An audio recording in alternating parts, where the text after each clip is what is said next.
冷却用パイプの調整が簡単スピーディー。パイプアジャスター。パイプアジャスターは冷却用パイプの調整作業を工具レスで簡単に行えます。通常のストレートホルダーの場合は冷却用パイプの交換が必要です。パイプアジャスターは素早く簡単に冷却用パイプの調整ができます。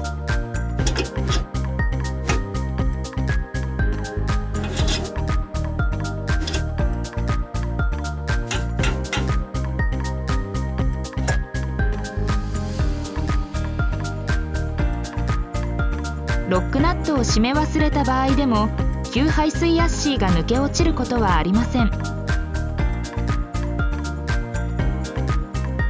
また水が漏れ出ることもありません。